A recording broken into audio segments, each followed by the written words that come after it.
So very good morning. जो लोग अभी देख रहे हैं, अगर जो कोई लोग नून में देख रहे हैं तो वेरी गुड आफ्टरनून, एंड जो इवनिंग में देख रहे हैं तो वेरी गुड इवनिंग। सर हम लोग रात में देख रहे हैं, बकवास मत करो, सुबह सुबह जोक मत मारा करो। ओके चलो फाइन।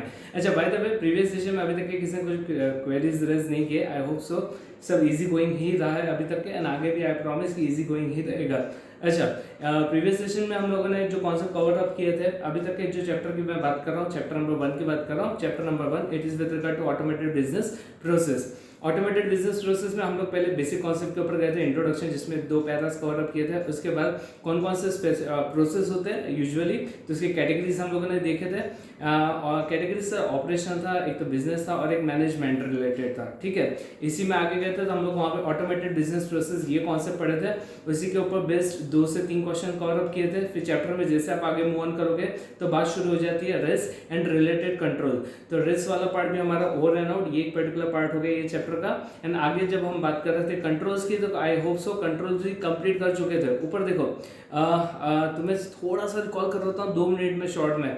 सर कंट्रोल्स मतलब कहाँ थे एग्जैक्टली, तो कंट्रोल्स को इन्होंने अलग अलग तरीके से पुटअप किया था। आईटी टर्म्स में हम लोग कहते हैं आईटी बेस्ड कंट्रोल, जिसके एप्लीकेशन एंड बेसिक कंट्रोल्स से। उसी के आगे अगर जाते हैं तो internal control as per 350 something कुछ था, तो वह एस्पेक्ट हम लोगों ने कवर किए थे। इसी को आगे जाओगे तो वहाँ पे एक एंटरप्राइज रिस्क मैनेजमेंट, ये वाला कॉन्सेप्ट हम लोगों ने कंप्लीट किए थे। ओके, तो इस तरीके से कंट्रोल को अलग अलग एंगल से चेकआउट किया था, एंड यहाँ तक हमारा सिलेबस कंप्लीट हो चुका है। ये पर्टिकुलर चैप्टर हम लोग कंप्लीट कर चुके हैं। आज जो बात कर रहा हूँ मैं, आज मैं जो बात करूँगा वो रहेगा एक नया कॉन्सेप्ट है, थोड़ा सा हटके काइंड ऑफ कॉन्सेप्ट है, बड़ा इंटरेस्टिंग पार्ट है। एंड सबसे बड़ा एडवांटेज जो न्यू सिलेबस में है, तो मैं आज बात कर रहा हूँ फ्लो चार्ट की। यस, क्वाइट ऑब्वियस है। तो diagrammatic representation that is considered as a flow chart, जिसका पुराने सिलेबस में वेटेज बहुत ज़्यादा था। अगर आप चेक करोगे मॉड्यूल्स, पुराने मॉड्यूल्स, तो उसमें चैप्टर नंबर 5 फ्लो चार्ट के ऊपर एक सेपरेट चैप्टर था। इसमें बहुत सारे क्वेश्चंस हम लोग सॉल्व करते हैं, प्रैक्टिस करते हैं, एंड डेफिनेटली इसके ऊपर वेटेज भी ज़्यादा था। लेकिन न्यू सिलेबस में क्या हो गया कि फ्लो चार्ट का इन्होंने इंपॉर्टेंस ही खत्म कर दिया। अभी फ्लो चार्ट के रिलेशन में सिर्फ 2 से 3 बेसिक क्वेश्चन है, advantage and disadvantage. And flow chart के ऊपर, अच्छा आज की तारीख में कोई फ्लो चार्ट के ऊपर क्वेश्चन आता है क्या? पहले ऐसे एक जमाना था जब फ्लो चार्ट के ऊपर स्टूडेंट ऐसा था कि ITSM में फ्लो चार्ट तो सबसे पहले सॉल्व करना है। द रीजन भी डायग्रामेटिक रिप्रेजेंटेशन है, एंड ऑलमोस्ट वो सबको जमता भी है। थोड़े कॉम्प्लिकेशंस आते हैं, लेकिन ऐसा मान के चलो कि 10 मार्क का अगर वेटेज है तो 10 में से कुछ भी करो, 3-4 डब्बे बना के भी आगे, तो 5 से 6 मार्क तो अर्न कर ही लेते थे। तो स्टूडेंट का ऐसा था मोटिव कि अगर इनकेस एग्जाम में फ्लो चार्ट आता है, इनफैक्ट आता ही था पहले, तो पहले फ्लो चार्ट उठाएंगे एंड वो कंप्लीट कर देंगे। लेकिन अभी तुम्हारे न्यू सिलेबस में क्या गड़बड़ है कि फ्लो चार्ट का इंपॉर्टेंस कम कर दिया है। बहुत ज़्यादा टेक्निकल लेवल पे नहीं जाते ये लोग। इनकेस अगर रिसेंट में अगर तुम लोग पेपर्स भी वेरीफाई करोगे, तभी तक के फ्लो चार्ट के ऊपर न्यू सिलेबस में कोई भी एग्जाम क्वेश्चन नहीं आया है। इनकेस रेयरली अगर पूछ भी लेते हैं तो बहुत ही बेसिक लेवल पे पूछ लेते हैं, तो हमें ज़्यादा टेंशन वाला काम नहीं है। इन शॉर्ट इतना क्यों बता रहा हूँ कि फ्लो चार्ट का इंपॉर्टेंस कम कर दिया है। ठीक है, तो सब पढ़ना नहीं है क्या? नहीं, पढ़ना तो पूरा ही है। सिर्फ फंडा इतना ही है कि इसमें जो फ्लो चार्ट का हम लोग प्रैक्टिस करके लेते हैं वो बहुत डिटेल में जाना नहीं है। हार्डली 4 से 5 क्वेश्चन हम लोग सॉल्व कर ले तो फ्लो चार्ट के ऊपर ग्रिप आ जाता है। ठीक है, चलो फिलहाल बात करते हैं फ्लो चार्ट की। तो मैं हूँ फिलहाल पेज नंबर, आपके मॉडल सामने रखना, मैं हूँ पेज नंबर 1.38 एंड कॉन्सेप्ट है 1.7। मिला गया? Content number 1.7 and page number 1.38। Done, चलो ओके। मॉड्यूल सामने रखना, इजी गोइंग है, एंड भरोसा रखो। अगर इनकेस यहाँ से कोई क्वेश्चन आता है तो बोनस क्वेश्चन में कंसीडर करके चलोगे। चलो देखिए, चलो नंबर 1 ऊपर देखो। फ्लो चार्ट में जाने से पहले मैं बेसिक थोड़ा सा डिस्कस कर लेता हूँ, उसके बाद डिटेल में कंप्लीट कर लेंगे, है ना। पॉइंट ये है कि आईटी में डायग्रामेटिक रिप्रेजेंटेशन के 2 तरीके हैं। फिर से रिपीट कर रहा हूँ, आईटी में डायग्रामेटिक रिप्रेजेंटेशन करने के 2 तरीके हैं। एक का नाम है flow chart and number 2 data flow diagram, DFD। DID नहीं, डांस इंडिया डांस की बात नहीं कर रहा हूँ, ढोक लो, ध्यान रखो, है ना। पहला फ्लो चार्ट एंड दूसरे कॉन्सेप्ट को कहते हैं data flow diagram, that is DFD। अब सुनो, ऊपर देखो, कुछ लोगों के माइंड में आ रहा है कि सर हम लोग तो सीए बन रहे हैं तो हमें फ्लो चार्ट से क्या लेना देना। सबसे पहले क्वेश्चन तो यही आना चाहिए। अगर किसी के माइंड में ये क्वेश्चन आया है तो बहुत अच्छी बात है, सही ट्रैक जा रहे हो, है ना। पॉइंट ये है कि ये समझ में आ रहा है कि सीए बन रहे हैं, सॉफ्टवेयर इंजीनियर नहीं बनना है। फिर ये आईटी सब्जेक्ट क्यों पढ़ना है, तो ये पहले भी मैं डिस्कस कर चुका हूँ कि बीइंग अ चार्टर्ड अकाउंटेंट आज के दौर में सब आईटी बेस्ड हो चुका है, तो तुम्हारे पास एटलीस्ट फंडामेंटल नॉलेज होना चाहिए, ऐसा हमारा आईसीआई का मानना है। फॉर दैट रीजन हम लोग ये लेवल पे आईटी की स्टडी कर रहे हैं, फाइनल लेवल पे जाओगे तो ये सब्जेक्ट वहाँ पे फुल। ओके चलो ऊपर देखो। अब सर आईटी का बेसिक फंडामेंटल नॉलेज समझ में आता है, ये तो हम सब चीजें ले रहे हैं, लेकिन हमारा फ्लो चार्ट से क्या लेना देना। अब सुनो डोपलो, बीइंग अ चार्टर्ड अकाउंटेंट कभी कभी तुम्हें अगर डीसीए कर लेते हो तो वहाँ पे कभी कभी सभी बैंक्स में सिस्टम ऑडिटर्स को अपॉइंट किया जाता है। मैं वर्ड यूज कर रहा हूँ system auditor. What is system auditor? इसका मतलब वो पर्सन जिसको आईटी का नॉलेज है एंड वो आके हमारा पूरा आईटी इंफ्रास्ट्रक्चर को वेरीफाई करेगा and according to that on the basis of verification वो एक रिपोर्ट जनरेट करके मैनेजमेंट को प्रोवाइड करते हैं कि सब चीजें स्ट्रीमली वर्कआउट कर रहा है या नहीं कर रहा है। अगर कोई फ्लॉज होंगे तो quite obvious being an auditor तुम्हें वहां पे सजेस्ट करना है। समझ में आ रहा है? अब सुनो, अब पॉइंट ये है कि being a chartered accountant, okay तुम लोगों ने डीसा भी किया है, क्वाइट ऑब्वियस है, लेकिन being a chartered accountant and Deesa qualified does it mean कि आपके पास पूरा नॉलेज है? टेक्निकल नॉलेज जरा भी नहीं है। अरे 101%। तुम्हें क्या पता कि सॉफ्टवेयर कैसे डिजाइन किया जाता है या कौन सा लैंग्वेज उसमें यूज किया जाता है? समझ में आ रहा है? तो software designing is not our part. Okay, फिर भी बीइंग एन ऑडिटर जब आपको अपॉइंट किया जाएगा तो आपसे एक्सपेक्ट ये किया जाता है कि आप सॉफ्टवेयर को वेरीफाई करो, आप सॉफ्टवेयर को वेरीफाई करो एंड इसमें अगर कोई फ्लॉज है तो आप मैनेजमेंट को पॉइंट आउट करो। अब सबसे पहला क्वेश्चन ये आता है कि आपके पास टेक्निकल नॉलेज नहीं है। यस, रॉ अंडरस्टैंडिंग है, यू नो बेसिक्स क्या होते हैं आईटी के, लेकिन अगर मान के चलो कोई सॉफ्टवेयर डेवलपमेंट चल रहा है कोई पर्टिकुलर ऑर्गेनाइजेशन में एंड आपको as an IAS auditor appoint किया जाता है ना, मैनेजमेंट आपसे कह रहा है कि एक काम करो, वो सॉफ्टवेयर डिजाइन हो रहा है वहां पे जाके आपसे मुझे चेक करके बता कि सब चीजें सही तरीके से वर्कआउट हो रहा है या नहीं हो रहा है। अगर उसमें कोई फ्लॉज है तो आप मुझे बताइए, ठीक है? अब बीइंग एन ऑडिटर आप वहां पे जा रहे हो एंड वहां पे सॉफ्टवेयर इंजीनियर से बोलो I am N IAS auditor, आप जो सॉफ्टवेयर बना रहे हो या डेवलप कर चुके हैं, अब उसका मुझे प्रेजेंटेशन दो। प्रेजेंटेशन दो, मैं प्रेजेंटेशन देखने के बाद आपको बताऊंगा कि चीजें सही डायरेक्शन में जा रहा है या नहीं जा रहा है या उसमें कुछ फ्लॉज है। समझ में आ रहा है? अब वहां पे आईटी पर्सन अपने टेक्निकल टर्म्स में आपको एक्सप्लेन करना शुरू करेगा तो क्या हो जाएगा, सब चीजें दिमाग के ऊपर से जाएगा, क्वाइट ऑब्वियस है। अब उसे कहो मेरे को नहीं समझ में आ रहा, वो दोबारा एक्सप्लेन करेगा, अब मुझे नहीं समझ में आ रहा है, फिर उसकी जान पे अबे साले तेरे को नॉलेज नहीं है तो आया क्या है ना? तो ये सब चीजों को अवॉइड करने के लिए वहां पे एक टेक्निक है जिसके through being a chartered accountant and IAS auditor आप चीजों को इजीली ग्रैब कर पाओगे एंड वहां पे अगर कोई सजेशंस देना चाहोगे तो आप दे पाओगे एंड अगर वहां पे कोई फ्लॉज हो गए तो वो भी ढूंढ पाओगे। तो वो टेक्निक का नाम कहते हैं हम लोग फ्लो चार्ट। ओके, अब सुनो, ध्यान से सुनना। तो flow chart it is nothing but a diagrammatic representation. Okay, तो जब चार्टर्ड अकाउंटेंट को as an IAS auditor appoint करते हैं तो उनको वहाँ पे एक रूम में बिठाया जाता है एंड जो भी आईटी पर्सन होगा वो अपने सॉफ्टवेयर को फ्लो चार्ट के थ्रू प्रेजेंट करेगा। फ्लो चार्ट के थ्रू मतलब एक डायग्रामेटिक रिप्रेजेंटेशन के थ्रू आपको वो एक्सप्लेन करेगा, वो आपको बताएगा कि डेटा यहाँ से एंटर हो रहा है, यहाँ प्रोसेसिंग में जा रहा है, प्रोसेस होने के बाद ये आउटपुट जनरेट हो रहा है, सो एंड सो। तो ये डायग्रामेटिक रिप्रेजेंटेशन देख के आप वहां पे सजेशन भी दे पाओगे and it will provide you a better understanding of your software. समझ में आ रहा है? तो for that reason flow chart बहुत इंपॉर्टेंट है and being an IAS auditor इसका तुम्हें डिटेल नॉलेज होना इंपॉर्टेंट या मस्ट है। समझ में आ रहा है? इसलिए हम लोग आज फ्लो चार्ट की बात कर रहे हैं। अब सुनो, ऊपर देखो, डायग्रामेटिक रिप्रेजेंटेशन करने के दो तरीके हैं, एक तो डेटा फ्लो डायग्राम है, डेटा फ्लो डायग्राम जिसे हम लोग शॉर्ट में कहते हैं DFD and number 2 flow chart. So दोनों में बेसिक डिफरेंस क्या है ये समझ लो। पहले ऊपर देखो, फ्लो चार्ट अगर कभी बचपन में बनाए होंगे तो तुम्हें भी पता होगा कि फ्लो चार्ट क्या है ना? तो flow chart it is one of the way of diagrammatic representation. सबसे बेसिक डिफरेंस ये है data flow diagram and flow chart में कि फ्लो चार्ट में हम लोग yes and no decision making करते हैं। मैं कह रहा हूँ डिसीजन मेकिंग करते हैं। ओके, तो अगर तुम्हें डिसीजन मेकिंग करना है, कुछ परम्यूटेशन कॉम्बिनेशन चेकआउट करना है तो आप वहाँ पे फ्लो चार्ट यूज करोगे। ठीक है, नंबर 1।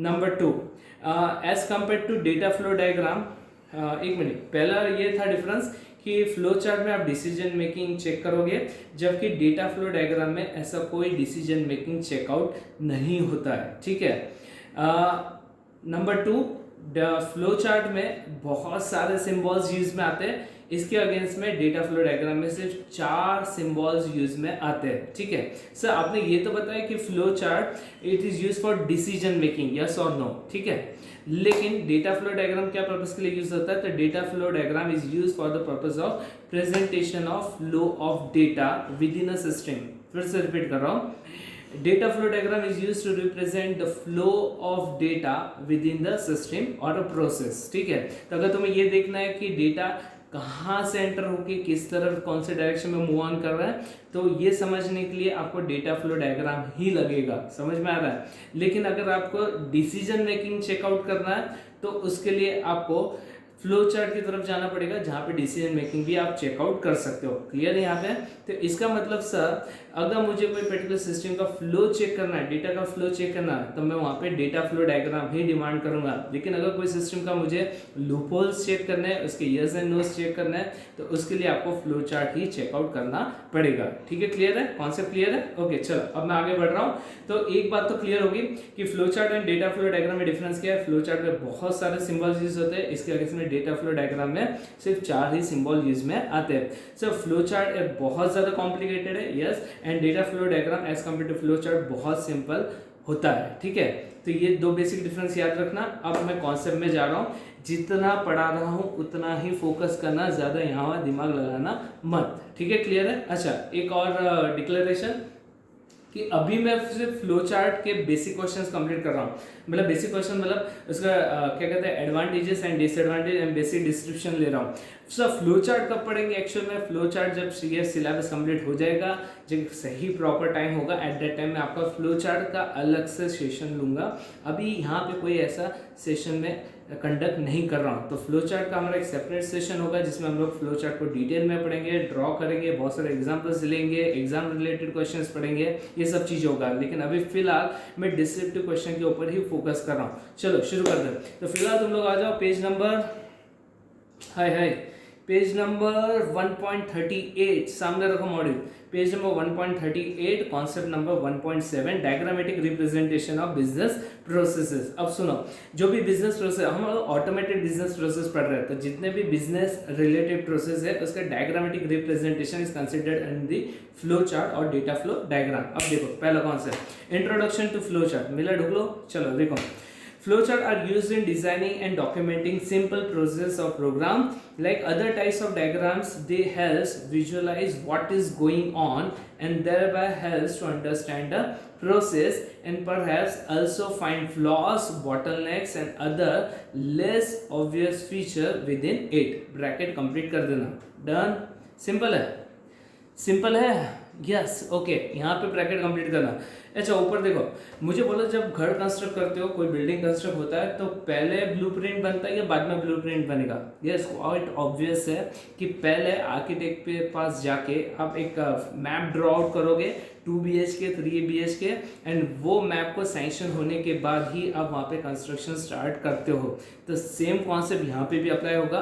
कोई भी सॉफ्टवेयर डिजाइन करने से पहले सबसे पहले बिजनेस रिलेटेड जो भी प्रोसेस होगा या जो भी सॉफ्टवेयर आप डिजाइन करना चाहते हो, उसका सबसे पहले डायग्रामेटिक रिप्रेजेंटेशन होगा। पहले वो डॉक्यूमेंट होता है, उसमें कोई फ्लॉज होंगे तो वो दूर किए जाता है, एंड उसी के बाद उसका कोडिंग होता है। मैं वर्ड यूज कर रहा हूँ, उसी के बाद उसका कोडिंग होता है। जैसे घर कंस्ट्रक्ट होता है ना, मैप सैंक्शन होने के बाद जैसे घर कंस्ट्रक्ट करते हैं, उसी तरीके से सॉफ्टवेयर को सबसे पहले फ्लो चार्ट के थ्रू डॉक्यूमेंट किया जाता है, एंड उसी के बाद उसके सारे फ्लॉज दूर करने के बाद उसी फ्लो चार्ट को हम लोग कोडिंग में लेते हैं। कोडिंग में लेना मतलब सॉफ्टवेयर डिजाइनिंग में कन्वर्ट करना। ठीक है, क्लियर है? चलो ओके, तो जहां तक पढ़ा वहां पे ब्रैकेट ले लेना। अच्छा, नीचे कॉन्सेप्ट है, चलो मैं वो डिस्कस नहीं कर रहा हूँ। जिन्होंने आगे पढ़ा वो मुझसे क्वेरीज करेंगे, जिन्होंने नहीं पढ़ा सायनारा। ओके, चलो आगे देखो।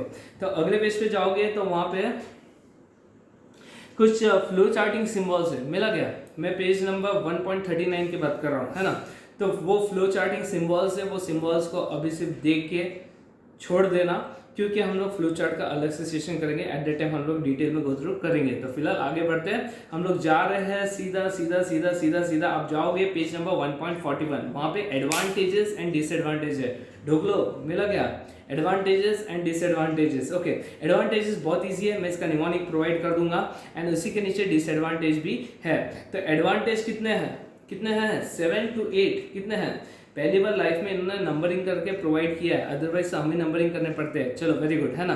तो इतना टाइम हम लोग हमारा सेव हो रहा है। यहाँ पे टोटल 9 एडवांटेजेस है एंड डिसएडवांटेज में आई थिंक सिर्फ 5 है। हाय सिर्फ 5 है। ओके चलो इजी है। अच्छा ये क्वेश्चन अगर एग्जाम में आते हैं तो नाचो, जी भर के नाचो, मन में प्रैक्टिस करते रहो। एंड नंबर 2, मेक श्योर कि ये जो कॉन्सेप्ट है ये हेडिंग बेस्ड है, कंटेंट ओन वर्ड में लिखना है। जब मैं हेडिंग बेस्ड कहता हूँ इसका मतलब headings as it is, content on word में। चलो चेक करो, पहला कौन सा है? Hi advantages of flow chart, quicker grab of relationship. Yes quite obvious है, फ्लो चार्ट के थ्रू आपको सारे रिलेशनशिप बहुत क्रिस्टल क्लियर होते हैं। चलो मैं कॉन्सेप्ट पढ़ रहा हूँ। The relationship between various elements of the application programs of business process must be identified. Flow chart can help to depict a lengthy procedure more easily than by describing it by mean of written notes.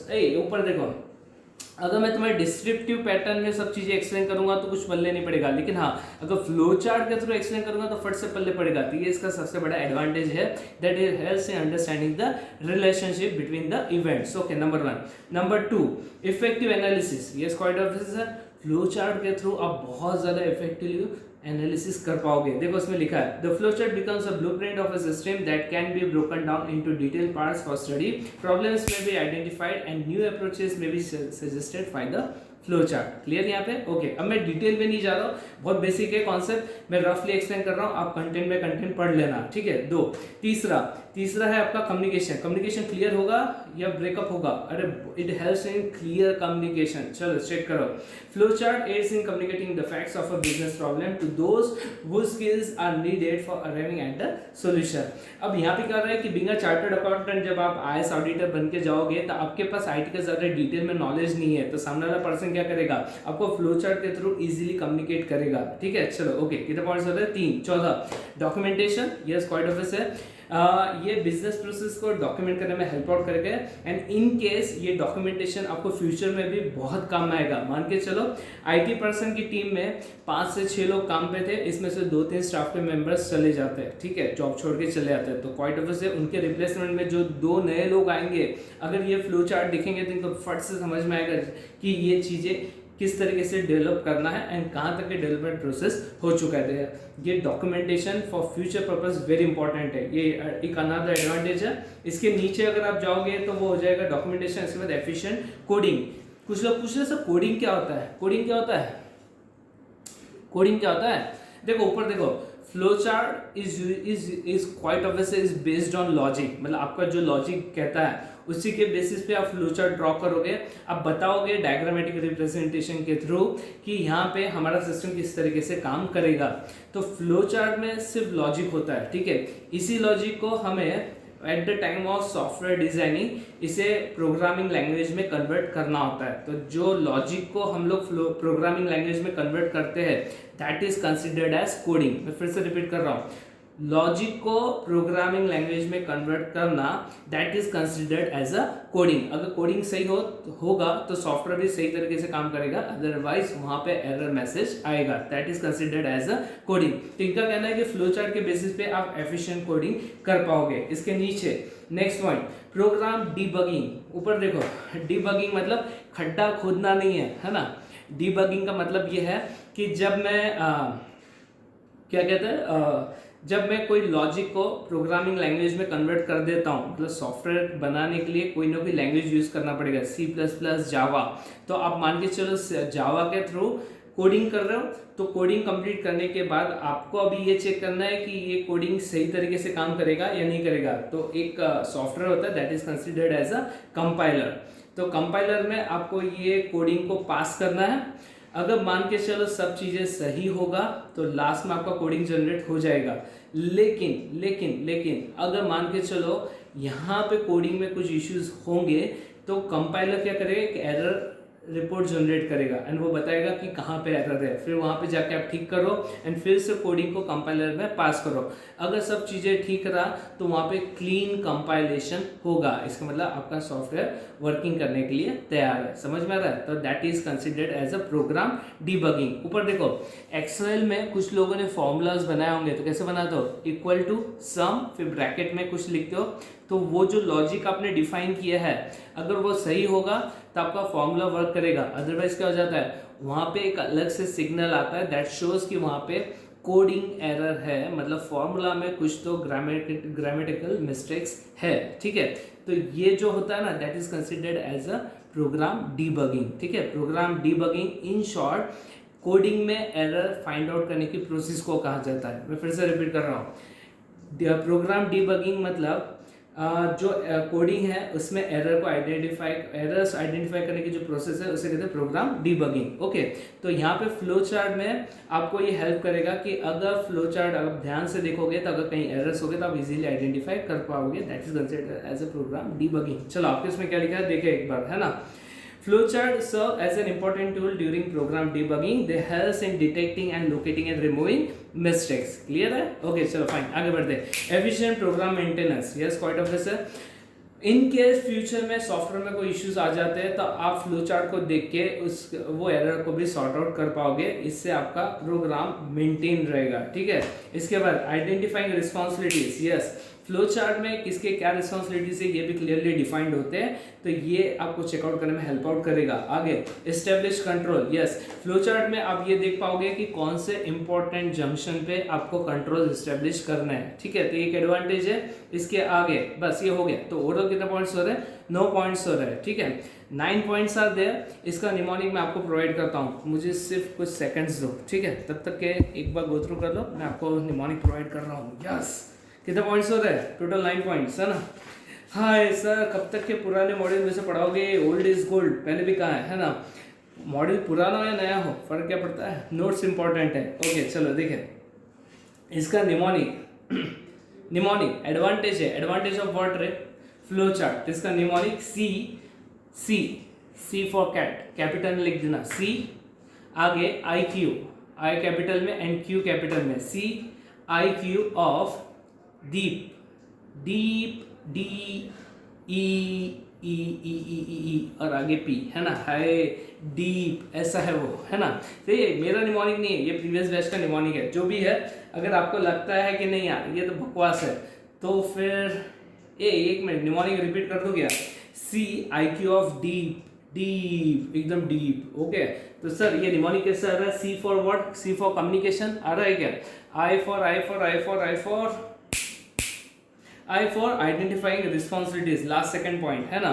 Q पे से आ रहा है आपका quicker grasp of relationship, ये point number 1। कितने points हो गए? 3। C I Q of, of तो स्मॉल में है, एंड डी डबल ई पे, है ना। तो डी पे से आ रहा है आपका डॉक्यूमेंटेशन, एंड ई कितने हैं बच्चों? ई 4 टाइम्स है क्या या 3 टाइम्स है? हाय 4 टाइम्स दिख रहे हैं मेरे को। Point number 2, point number 5, point number 7 and point number 9, है ना। तो कितने पॉइंट्स हो रहे हैं? अरे 4 टाइम ई लिख देना डीप में, है ना। एंड टी पे से आ जाएगा प्रोग्राम डीबगिंग, सिंपल है। ओके चलो done.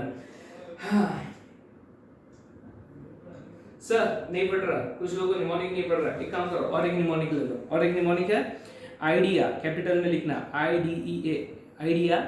Idea provides, P capital में, idea provides, idea provides efficient and effective communication. लिखा? जल्दी जल्दी लिखो। Idea provides efficient and effective communication, ठीक है। अब ये निमोनिक आप चेकआउट करो, मैं डिटेल में डिस्कशन नहीं ले रहा हूँ। एंड एफिशिएंट को स्क्वायर कर देना क्योंकि एफिशिएंट पे से 2 पॉइंट है, ठीक है। तो यहाँ पे ये निमोनिक मैंने आपको प्रोवाइड किए, 2 निमोनिक्स है, idea provide efficient and effective communication, and number 2 CIQ of deep. Okay चलो डन। इसके आगे limitations of flow chart. Limitation of flow chart quite of से 5 ही डिफिकल्टीज है, बहुत इजी गोइंग है। चलो चेकआउट करते हैं। निमोनिक दे दूं क्या? पहले लिख लो वहाँ पे, नहीं पहले मैं एक्सप्लेन कर जाऊँ फिर निमोनिक देता हूँ। चलो देखो, complex logic, flowchart becomes complex and clumsy where the problem logic is complex। इसका मतलब ऊपर देखो, अगर मान के चलो सॉफ्टवेयर बहुत ज़्यादा कॉम्प्लिकेटेड नहीं है, अगर आपको फ्लोचार्ट के थ्रू इसे रिप्रेजेंट करना है तो इजीली कर पाओगे। लेकिन अगर जो लॉजिक आप डिफाइन करना चाहते हो बहुत ज़्यादा कॉम्प्लिकेटेड है तो flowchart is not a suitable option, ठीक है। मैं फिर से रिपीट कर रहा हूँ, अगर बहुत ही कॉम्प्लेक्स चीज़ को अगर आपको प्रेजेंट करना, अगर आप चाहते हो कि वो फ्लोचार्ट के थ्रू मैं प्रेजेंट कर दो, तो नेक्स्ट टू इम्पॉसिबल है, क्योंकि फ्लो चार्ट में कॉम्प्लेक्स सिचुएशन को आप इजीली एक्सप्लेन नहीं कर पाओगे। इसका मतलब सिंपल चीज़ों को रिप्रेजेंट करना है तो flow chart is the best option. लेकिन अगर बहुत कॉम्प्लिकेटेड सिचुएशन है, बहुत कॉम्प्लिकेटेड प्रॉब्लम को अगर फ्लो चार्ट के थ्रू रिप्रेजेंट करने के बारे में सोचे तो बहुत डिफिकल्ट है। चलो okay, number 1। Number 2, modification. Hi, flow chart में सबसे बड़ा ड्रॉबैक है कि फ्लो चार्ट में अगर लॉजिक जरा भी चेंज होता है ना, आप अगर फ्लो चार्ट में थोड़ा भी मॉडिफिकेशन करने जाओगे तो ऐसा नहीं कि इरेज आउट करके आप इजीली कर लोगे, ना। फ्लो चार्ट एक बार ड्रॉ हो गया तो हो गया। अगर इसमें कुछ भी चेंजेस करना है तो आपको नया ही फ्लो चार्ट बनाना पड़ेगा। तो इसका मतलब मॉडिफिकेशन इतना सिंपल नहीं है। लिखा है इसमें, if modification to flow chart are required it may require a complete redrawing. ठीक है, इसके नीचे रिप्रोडक्शन दिया है। व्हाट रिप्रोडक्शन ऊपर देखो, अगर आपको कोई रिपोर्ट या लेटर या कुछ ऐसे वगैरह लिखना है तो वो इजी गोइंग है, आप कीबोर्ड के थ्रू वो इजीली ड्रॉ आउट या लिख पाओगे, है ना। मतलब मेरा इन शॉर्ट इतना ही कहना है कि keyboard is an easy option. आप कीबोर्ड के थ्रू जो भी टाइप करना चाहते हो आप इजीली कर सकते हो। लेकिन फ्लो चार्ट के रिलेशन में कोई ऐसा कीबोर्ड देखा है क्या? नहीं।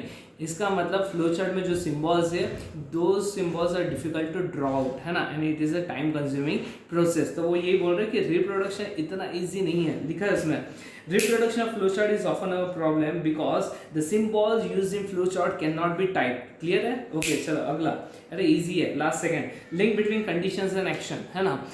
हाय, अब सुनो, conditions and action क्या होता है। मान के चलो कोई फायर ऑकर होता है, तो फायर ऑकर होने के बाद मेरे पास 3 से 4 एक्शन पॉइंट है। मतलब सबसे पहले लोगों को बिल्डिंग से बाहर निकालो, इवैक्यूएट करो, नंबर 1। नंबर 2, फायर ब्रिगेड वाले को कॉल करोगे। इन केस अगर कुछ क्या कहते हैं मेडिकल इश्यूज होते हैं तो आपको एम्बुलेंस वालों को भी कॉल करना पड़ेगा। एंड चौथा, मैनेजमेंट को इन्फॉर्म करना पड़ेगा। इसका मतलब एक कंडीशन ये था, इफ फायर ऑकर्स, तो मैंने कौन कौन से स्टेप्स लेने हैं? 4 स्टेप्स लेने हैं। तो यूजुअली अगर एक कंडीशन के बहुत सारे एक्शंस है तो ये फ्लो चार्ट कॉम्प्लिकेटेड हो जाएगा। समझ में आ रहा है? तो वही बात कर रहे हैं। देखो, sometimes it becomes difficult to establish the link between various conditions and actions to be taken thereupon for a condition। अगर एक कंडीशन के बहुत सारे एक्शन हो गए तो फ्लो चार्ट बहुत ज़्यादा कॉम्प्लिकेटेड हो जाएगा। तो in that scenario flow chart is not a suitable option. And last point, standardisation. What is standardisation? ऊपर देखो, एक चीज़ बड़ी खास है फ्लो चार्ट में। अगर मान के चलो एग्जाम में फ्लो चार्ट एग्जाम में क्वेश्चन आ जाता है तो स्टूडेंट का क्या कहना है, फ्लो चार्ट का कोई स्टैंडर्डाइज वे नहीं है। इसका मतलब क्या होता है स्टैंडर्डाइज वे नहीं है? मतलब जो फ्लो चार्ट मैंने ड्रॉ किया सामने वाला से चैलेंज नहीं कर सकते कि गलत है ना। मेरे लॉजिक से अगर देखो तो मेरा फ्लो चार्ट सही है, सामने वाला बोलेगा मेरे लॉजिक से देखो तो ये फ्लो चार्ट गलत है। इसका मतलब कोई एक स्टैंडर्डाइज अप्रोच नहीं है। जब मैं फ्लो चार्ट सिखाऊंगा ना तो इवन एट दैट टाइम एक एग्जाम्पल के बहुत सारे स्टूडेंट अलग अलग तरीके से फ्लो चार्ट बना सकते हैं एंड हर एक का अपना एक लॉजिक होता है। तो इसका मतलब कोई एक स्टैंडर्डाइज अप्रोच नहीं है। ठीक है, तो ये इसका एक सबसे बड़ा ड्रॉबैक है। चेक करो, program flow chart although easy to follow are not such a natural way of expressing procedure as written English nor are they easily translated in programming languages. Okay, चलो डन। तो इसका overall disadvantage 5 है। इसका mnemonic ले लो, complex modification of SLR। Complex modification of SLR सुना होगा ना, बैंकिंग टर्म्स में यूज होता है, वही है। तो complex modification of SLR, complex से complex logic modification. Second point है SLR। ठीक है, चलो ओके। तो आज के पर्टिकुलर सेशन में यही कंप्लीट कर रहा हूँ। आज के सेशन में हम लोगों ने सबसे इंपॉर्टेंट एस्पेक्ट पढ़ा है, वो है फ्लो चार्ट। फ्लो चार्ट क्या होता है? बीइंग अ चार्टर्ड अकाउंटेंट आपको फ्लो चार्ट से क्या लेना देना, ये लॉजिक समझ लेना, तो ही ये पढ़ने में ज़्यादा इंटरेस्ट आएगा। फ्लो चार्ट आपको हेल्प करेगा चीज़ों को अंडरस्टैंड करने में, इजिली ग्रैप करने में। एंड अगर इसमें कोई टेक्निकल इश्यूज हो गए तो आप वो भी सजेस्ट कर पाओगे।